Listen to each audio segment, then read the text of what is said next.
On va donc maintenant parler coopération des savoirs et accompagnement en entreprise avec Noël Natta et David Bonner. Alors, j'ai déjà un peu évoqué le parcours de Noël, mais je vais en dire plus. Il faut savoir que Noël, vous rectifiez si je me trompe, hein, mais d'après mes informations, vous avez une formation d'ingénieur dans la maintenance et les systèmes électriques et réseaux, c'est ça ? Non, en génie électrique. Pardon, en génie électrique. Et donc, cette formation, vous l'avez faite en Angleterre, Oui. puis un début de carrière donc en Angleterre, ensuite au Danemark.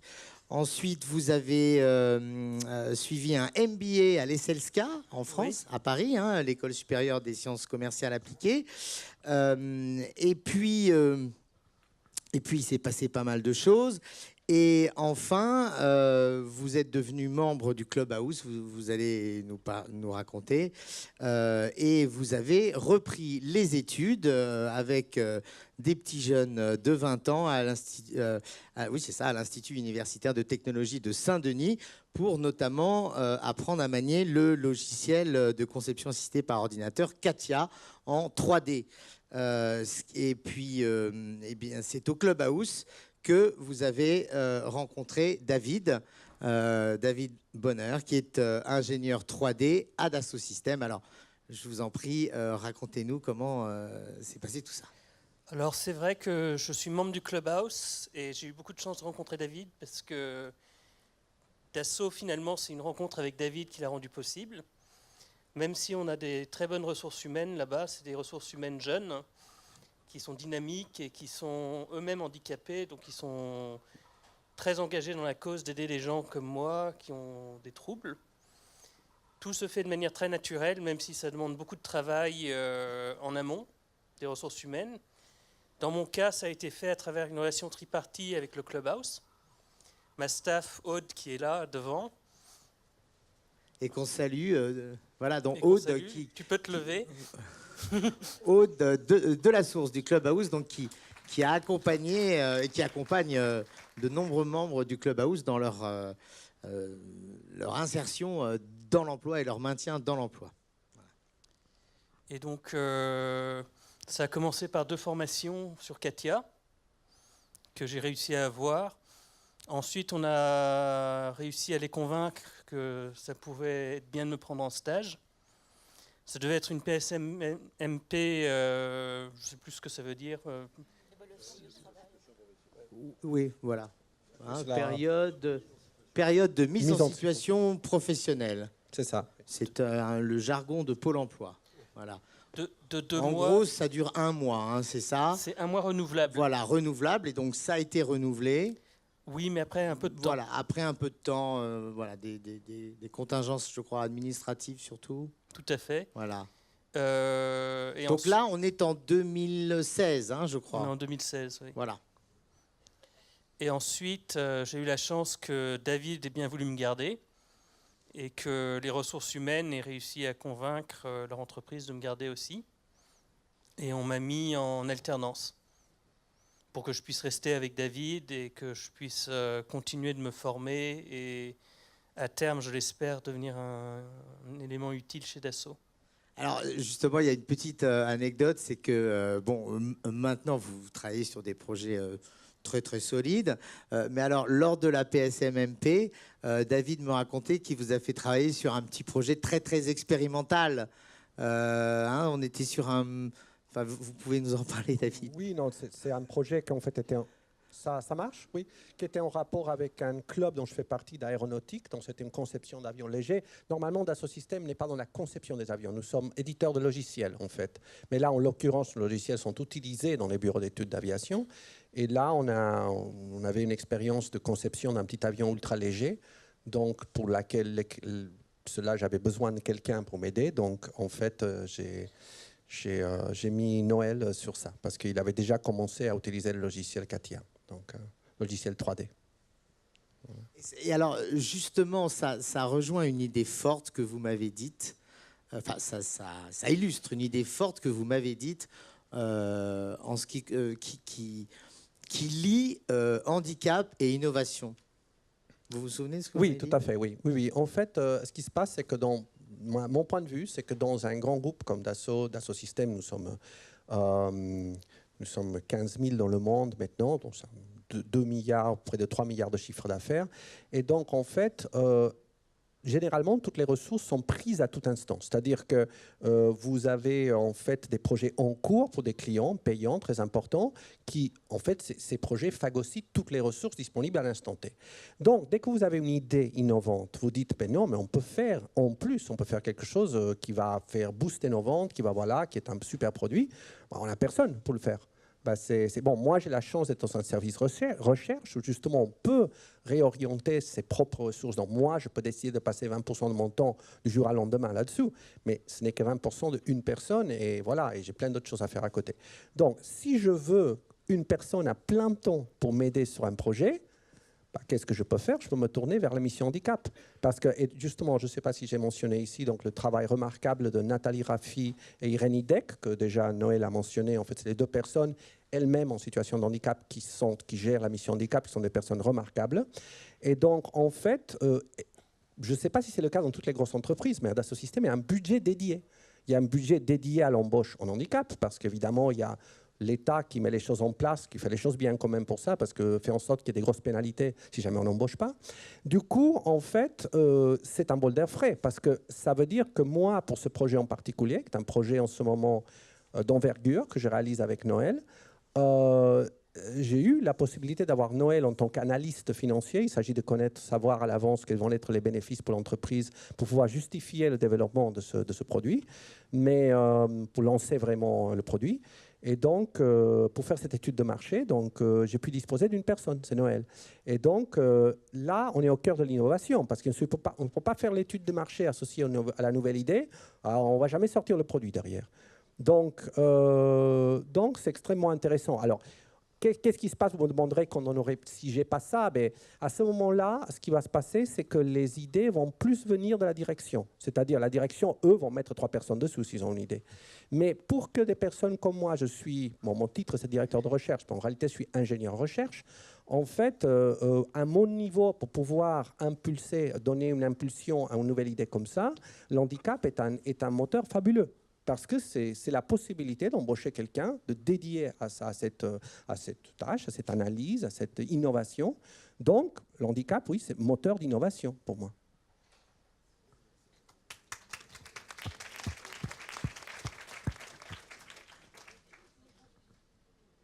Alors, moi, il y a quand même quelque chose qui me vient à l'esprit, Noël, c'est que avec le parcours professionnel de formation initiale que vous avez, il faut quand même une grande humilité pour retourner en IUT et puis accepter de prendre un contrat en alternance.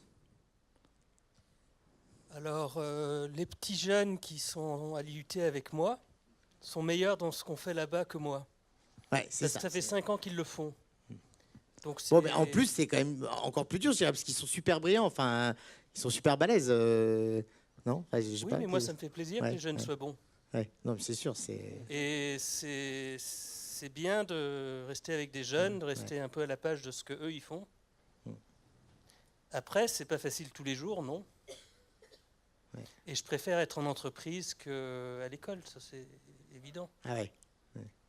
Mais c'est parce que j'ai la chance d'avoir un chef qui est sympa, c'est parce que j'ai la chance d'avoir un bureau qui est confortable, c'est parce que je suis dans un environnement super avec une boîte qui est très intéressante. Ouais.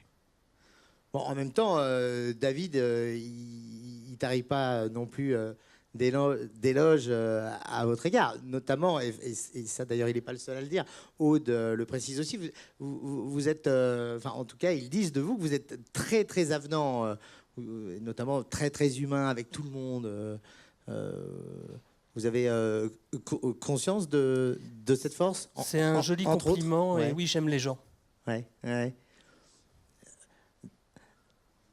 Il me disait, David me disait d'ailleurs, une petite confidence, que vous avez grandi avec votre grand-père et qu'il avait une personnalité assez à part et que c'est peut-être notamment ça qui vous a donné cette aisance avec cette grande ouverture. J'ai passé les 5 dernières années avec mon grand-père quand il est encore en liberté. avant la maison de retraite. Ouais. Et oui, ça m'a fait beaucoup de bien. Alors, il y a aussi autre chose, mais ça procède un peu de la même aisance. C'est une grande aisance aussi pour prendre la parole en public. Et quand on parlait partage des savoirs avec Aude, elle me disait c'est lui qui m'a coaché pour ma prise de parole en public. Oui, c'était pas très difficile.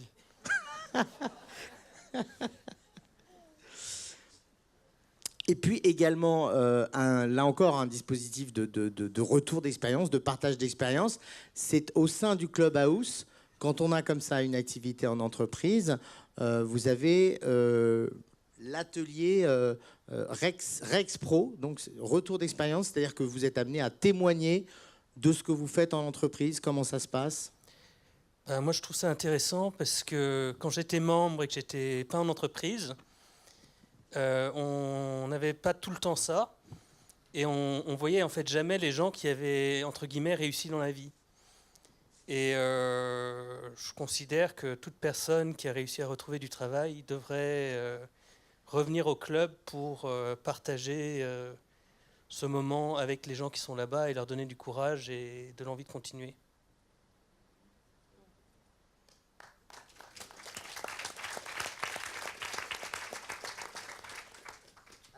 Justement, vous êtes sur des activités quand même assez phénoménales. On a envie de rêver un peu. David m'a dit que vous travaillez sur 2 grands chantiers actuellement. Vous pourriez peut-être nous en dire un peu. Il y a une étude de marché sur les énergies et procédés. Vous allez nous dire ce que c'est. La production de masse en continu. Et puis, votre deuxième activité, c'est la visualisation en 3D de très grands ensembles. Oui. Vous pouvez nous décrire un petit peu ça, parce que c'est quand même assez impressionnant. Quand vous prenez une raffinerie, vous ne pouvez pas tout voir d'un coup parce que ça prend trop de temps sur un ordinateur. Donc vous êtes obligé de mettre la plupart de l'information sur un serveur. Et ensuite, pour transférer l'information du serveur jusqu'à l'ordinateur, si vous faites ça en qualité d'image très fine, ça prendrait trop de temps. Donc on a inventé un système qui permet de faire un streaming qui est beaucoup plus rapide, avec une image qui est grossière au début et qui se raffine petit à petit. Et ça permet d'avoir une navigation fluide et ça permet de bouger plus. Un peu comme un jeu vidéo, sauf que c'est beaucoup plus complexe. Non, parce que les jeux vidéo sont des ensembles peints. On a fait un parcours au sein du jeu vidéo et on a peint le décor autour. Ah ouais. C'est comme un décor de cinéma, un jeu vidéo, et il n'y a pas de réalité derrière, quoi.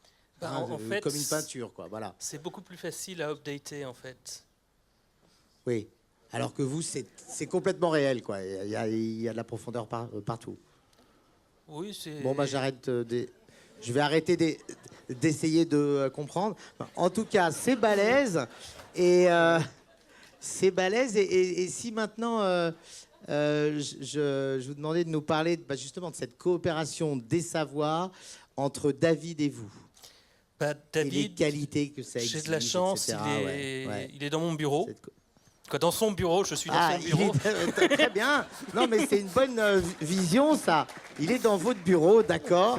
C'est le bureau de tous les deux. Il est dans votre bureau. Et donc, quand j'ai des questions, je peux lui poser très facilement, parce que je sais qu'il est là. La coopération est bonne. On parle très souvent en anglais, parce qu'on est tous les deux d'origine mixte.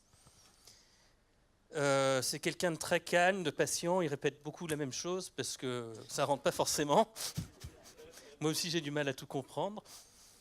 Les gens chez Dassault, si on les prend du bon côté, qu'on leur envoie un petit mail pour leur demander quand est-ce qu'on pourrait se voir, parce qu'on a quelques petites questions à leur poser, ils sont très ouverts, ils nous disent venez dans 2-3 jours, voire la semaine d'après s'ils sont en déplacement.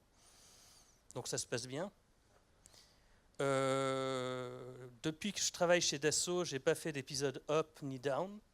Je ne cache pas le fait que je suis bipolaire, moi ça ne me gêne pas de dire ce que je suis. Donc le travail vraiment aide, alors que je faisais des épisodes quand je ne travaillais pas. Donc je pense que la coopération est bonne au sein du travail. Tiens, alors, à ce titre, ça me fait penser à une autre de vos phrases. David, vous m'avez dit, le repos est toxique. Je pense que ça dépend absolument des cas, mais dans le cas de Noël, je pense que nous avons beaucoup discuté, Noël et moi, et en effet, pour Noël, l'arrêt de travail était toxique, oui, était très mauvais. Voilà. C'est-à-dire que c'est le fait d'avoir une vie régulière et d'aller au travail tous les jours et d'interagir au travail qui, je pense, est très stabilisant pour Noël, extrêmement stabilisant. D'ailleurs, on a eu un peu une mauvaise expérience avec le PS, cette chose que...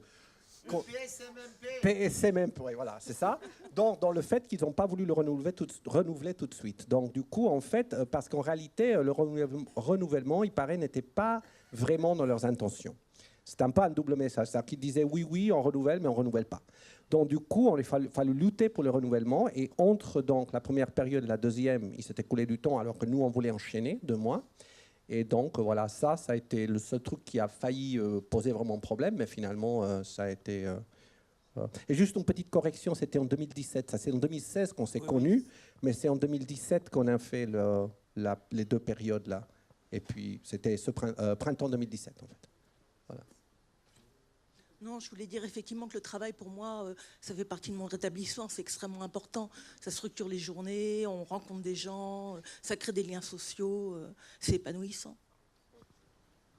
Et puis on a l'impression d'avoir fait quelque chose aussi. Ouais. Même si moi j'ai la chance de pouvoir aller au club, mais c'est pas pareil parce qu'il y a l'aspect gagner sa vie dans le travail. Absolument, ouais. Il y a l'aspect productivité aussi, enfin, sans même l'aspect financier, mais le fait de produire, quoi, et la régularité, enfin, le rythme, c'est déterminant, c'est sûr. Je reviens au rapport humain chez Dassault, etc. Mais je crois que là encore, votre aisance et votre simplicité, ça a beaucoup joué. Je crois. C'est peut-être plus David qui me le disiez. C'est le fait que finalement la simplicité de Noël a d'une certaine façon cassé les barrières hiérarchiques un peu. Ah oui, non, oui, absolument. Oui. Bon, ouais. déjà, je pense que nous ne sommes pas, heureusement, une société fortement hiérarchisée. Par contre, comme dans tous les milieux sociaux, c'est très important de créer rapidement du lien, d'aller voir les gens, de parler et tout ça. Et bon, un exemple que j'aime bien donner, mais c'est le fait que la dame qui vient faire le ménage, chaque fois qu'elle rentre le matin, Noël lui demande toujours, avant que moi je puisse dire quoi que ce soit, Noël lui a déjà demandé comment elle va, des questions sur sa famille, tout, c'est-à-dire toujours, systématiquement. C'est vraiment une question de principe pour Noël, ça. Et ça, je pense que, et ça, il le fait avec tout le monde. Donc, du coup, je pense que ce genre de comportement, c'est ce qu'on veut avoir en général avec les gens, c'est ça. Donc, du coup, aussi, l'handicap, comme je pense, pour moi, c'est une voie pour aller vers des meilleures relations entre les gens tout court. On trouve, parce qu'on fait revenir en surface, je pense, des fondamentaux.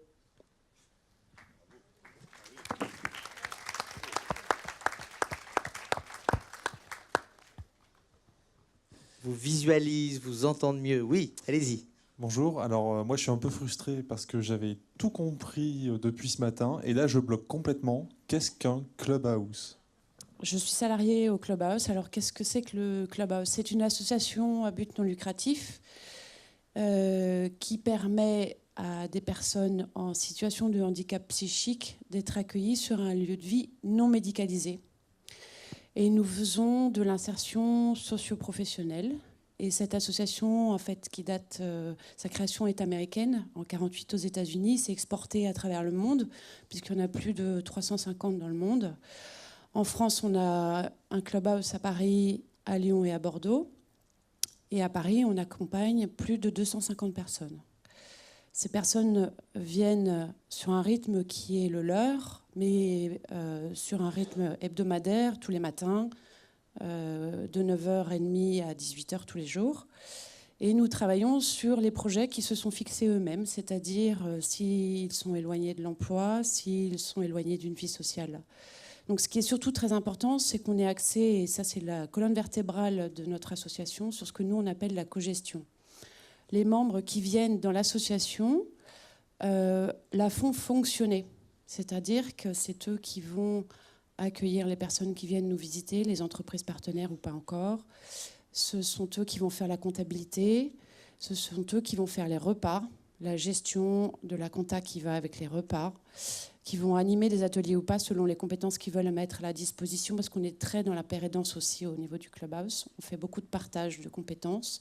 Il y a des personnes qui parlent anglais, il y a des personnes qui maîtrisent l'outil informatique, il y en a qui font du yoga. Donc on est très sur les grands partages entre membres. Et on a à la tête de l'association notre président qui est M. Charrier, et un directeur qui est remarquable, qui est M. Jean-Philippe Cavrois, qui donc nous accompagne, nous les salariés, on est 6, pour accompagner tout ce petit monde, sachant qu'on a une fréquentation des membres entre 30 et 40 personnes selon les jours, et les plannings qui sont proposés aux membres. Voilà, donc cette association a été créée en 2011 à Paris. Et pour nous rejoindre, comme nous ne sommes pas médicalisés, c'est surtout ça qui est important, parce que nous-mêmes, les staffs, n'avons pas de formation spécifique. On n'est pas infirmier, on n'est pas éduc, on n'est pas psy. On a tous une expérience plus ou moins éloignée dans le milieu de l'entreprise. Mais surtout, on a un regard qui est celui de la personne, comme je regarde Pierre-Paul, mais je ne regarde pas un résident ou un bénéficiaire. Et ça, c'est super important pour permettre aux personnes qui ont eu des épisodes d'hospitalisation de longue durée, qui ont été éloignés ou de l'emploi ou d'une vie sociale pendant très longtemps, de leur permettre effectivement d'avoir un regard posé sur eux, qui est celui qui n'est pas celui qu'on pose dans un milieu hospitalier, par exemple. Je ne sais pas ce que je peux vous dire d'autre. Oui, financement. On est financé à 70% par des dons privés, entreprises et fondations, et 30% par les dons de l'État. Et un peu de la GFIP aussi. D'ailleurs, ce sont des conditions sine qua non pour lancer les nouveaux clubhouse, si on n'a pas ces financements-là pour l'instant. La condition sine qua non pour entrer au club, c'est d'être volontaire, motivé par le projet, mais vous n'êtes pas obligé d'avoir une RQTH ou d'avoir un dossier MDPH. La seule chose dont on a besoin, c'est d'être sûr que la personne qui se manifeste pour entrer au sein du clubhouse est vraiment suivie par un médecin. Parce que justement, si on est confronté à une problématique de santé, qu'on puisse avoir un relais, parce que justement, on ne sait pas forcément. Évidemment, on est suivi, on a des cellules, on est organisé en interne en cas de problématique de santé, mais on demande que la personne soit détachée de toute addiction au moment où elle rentre au sein du clubhouse, qu'elle soit en capacité de dire je souhaite rentrer au clubhouse, donc il y a une certaine motivation, et que le psychiatre soit au courant de sa démarche et qu'il valide le fait qu'il vienne au clubhouse, c'est-à-dire qu'une position de stabilité au niveau de la santé. On va du CEAP au bac plus 6, bac plus 7, ça dépend. On a des personnes qui ont des formations de comptables, ingénieurs, des niveaux CAP. On accompagne aussi des personnes qui sont en ESAT. Donc on a tout profil confondu, on n'est pas exclusif. Oui, si je peux me permettre, je vais remercier Aude aussi parce que justement dans cette relation avec Noël, la relation avec le Clubhouse a été très très importante pour moi. Justement, pouvoir venir à des événements au Clubhouse et pouvoir participer. L'ambiance est vraiment très très bonne et c'est quelque chose de très agréable. Et c'est pour moi presque un plaisir que j'associe à cette activité d'encadrement avec Noël. Du coup, je voudrais vraiment vous remercier pour une chose, et c'est Emmanuel Jouette qui me faisait remarquer ça lors d'une formation d'ailleurs, que les personnes qui souffrent de troubles de santé mentale ont une importante proportion à devenir tout d'un coup fans de l'horticulture et se dirigent vers des projets d'insertion à l'horticulture. Et vous démontrez à travers votre témoignage que ce n'est pas la seule voie possible pour les personnes qui souffrent de troubles de santé mentale de finir dans les espaces publics. Voilà, il y a les possibilités de faire des grandes carrières, il y a les possibilités de rentrer dans des entreprises, et ça, je trouve ça important qu'il y ait des gens qui puissent en témoigner. Et ma question, c'était surtout, est-ce que vous avez déjà entendu parler des modalités EPS, donc Employment, Placement and Support, et s'il y avait des personnes dans la salle peut-être qui avaient un témoignage à faire sur comment ça se développe en France actuellement. Je serais intéressé à le savoir. C'est une modalité que je ne connais pas. Je ne connais pas le terme, en fait. Alors, c'est un mouvement dans l'approche rétablissement. C'est assimilé au Working First. Donc l'idée, c'est de partir, c'est des équipes mobiles en fait, qui travaillent avec des personnes qui souffrent de problématiques de santé mentale sur le développement de projets professionnels, quels qu'ils soient, et qui accompagnent les personnes en entreprise et qui favorisent le développement des liens professionnels entre les salariés et les employeurs. Et donc du coup, je crois qu'il y a une équipe qui est montée à Marseille.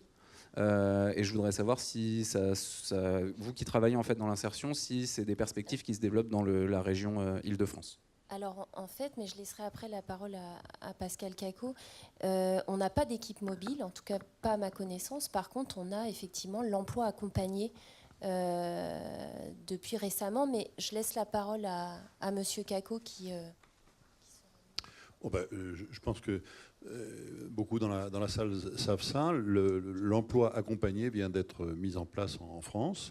C'est la loi El Khomri qui l'a permis, grâce à tout un travail d'un ensemble d'associations qui travaillent sur cette notion autour du modèle IPS ou apparenté, et en pensant qu'effectivement, à partir du moment où la personne dit « je veux aller vers le travail », eh bien, il faut y aller, il faut l'accompagner. Alors, c'est la vieille histoire des comparaisons entre deux modèles, un modèle qui met la personne le plus tôt possible au travail et essaie de l'accompagner dans les difficultés qu'elle peut rencontrer et aussi les ressources qu'elle trouve dans cette situation de travail, et un autre modèle plus classique qui consiste à préparer la personne, mais il y a des préparations qui durent toute la vie. Donc, en comparant les deux systèmes, place and train, train and place, on s'est aperçu que c'est plutôt le système de mettre dans la situation et d'accompagner dans la situation qui est favorable à beaucoup de points de vue. Alors, après, il ne faut pas se crisper sur les modèles, il faut regarder comment adapter pour chacun, mais le fait de pouvoir maintenant accompagner officiellement en entreprise grâce à un procédé qui existe maintenant administrativement, délivré par la MDPH, qui s'appelle l'emploi accompagné, et bien ça c'est une véritable ouverture. Les choses vont pouvoir avancer beaucoup plus. Alors, on en est au titre expérimental. Pour le moment, c'est 20 emplois accompagnés par département, donc, vous voyez, et 40 à Paris. Donc, c'est le tout début. Voilà. Mais des expériences de ce genre-là existaient en France, mais de manière assez confidentielle, où elles étaient faites à la périphérie de structures qui s'occupent de préparation vers l'emploi et qui continuaient à accompagner dans l'emploi. Voilà ce que je peux dire. Et pour rebondir effectivement sur ce que vous dites, en 2004, effectivement, je travaillais dans une structure qui avait eu un projet à l'époque innovant sur justement un type d'emploi accompagné où il y avait une convention entre le centre hospitalier psychiatrique de la région, l'UNAFAM et l'UDAF, avec un cofinancement départemental, où effectivement notre mission était d'accompagner des personnes ayant des troubles psy, qui nous étaient uniquement orientées par le centre hospitalier psychiatrique au départ, et donc le rôle était de démarcher les entreprises, travailler sur le projet professionnel, déstigmatiser par rapport au handicap mental, maladie psychique, et on accompagnait ensuite dans l'emploi les personnes. Oui, je pensais plus. Vous voulez que je traduise? I can translate if you want. Go ahead. I'm visiting from the U.S. My name is Craig. And I want to just comment on the amount of sincerity that I see in this room and with the speakers. Je m'appelle Craig, je viens des États-Unis et je voudrais dire combien je sens de sincérité dans la salle. I've had the privilege of meeting many peer workers over the past month in France and Belgium and Switzerland, and I am just impressed beyond words. Et j'ai le privilège de rencontrer beaucoup de personnes qui donnent des soins dans le soin en France, en Belgique et en Suisse. Et je suis très impressionné par ce que j'ai vu. And I don't speak French, but I hear one word being repeated often, and that is the word malady.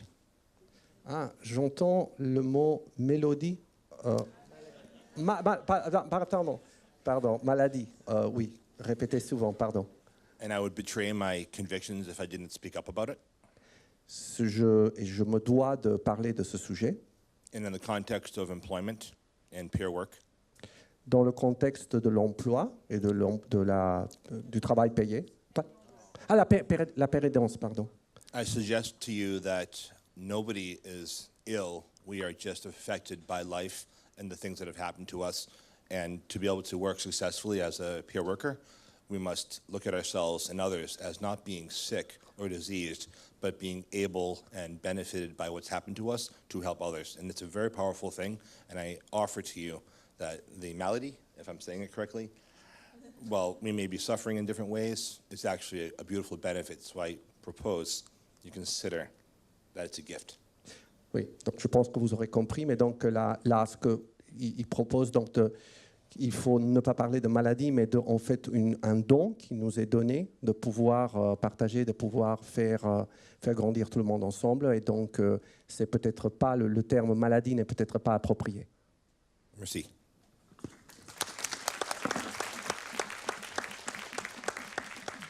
Juste pour aller dans le même sens, donc Tim Greason ici, David Bonner, vous êtes à Dassault. Qu'est-ce que vous avez appris de ce monsieur Noël Nata? Donc, bon, j'apprends donc le côté intensement humain, comme j'ai dit, c'est-à-dire le fait de toujours se préoccuper des autres et de vraiment mettre tout le monde absolument au même niveau, c'est-à-dire de ne pas avoir de préférence pour des gens parce qu'ils soient plus riches, plus pauvres, plus évolués dans la boîte ou moins. Donc ça, c'est quelque chose qu'on voit dans tous les gens qui aiment vraiment les gens, et c'est particulièrement visible chez Noël. Donc, après, l'enthousiasme, c'est-à-dire c'est qu'en effet, je vois que Noël est tellement content de venir tous les jours. Et ça, c'est bon, ça semble banal, mais c'est vraiment extraordinaire, quoi. C'est super de travailler avec quelqu'un qui a très envie tous les jours de faire ce qu'il fait et de progresser. Je ne peux que souligner qu'internationalement, c'est ça qui se voit. Par exemple, lorsque des organismes comme le London Underground ont commencé à parler de l'intégration des personnes vivant avec un handicap psychique, mais aussi avec la formation de tout le personnel sur la santé mentale. Au fait, le résultat, c'est que le taux de congé maladie a diminué de moitié dans l'espace d'1 an, tellement les gens étaient, au fait, plus heureux de venir au travail, même lorsqu'ils étaient malades. C'était mieux d'être au boulot, parce que c'était sympa le boulot, parce que c'était agréable. Oui, tout à fait. Je suis complètement de cet avis. Est-ce que vous connaissez Idriss Aberkan? Ça a dit quelque chose à certains d'entre vous? Ouais, il est écrivain, il est chercheur, conférencier. Je vous invite à regarder quelques-unes de ses conférences sur le web. C'est absolument passionnant, il est très fort. Idriss Aberkan, I-D-R-I-2-S.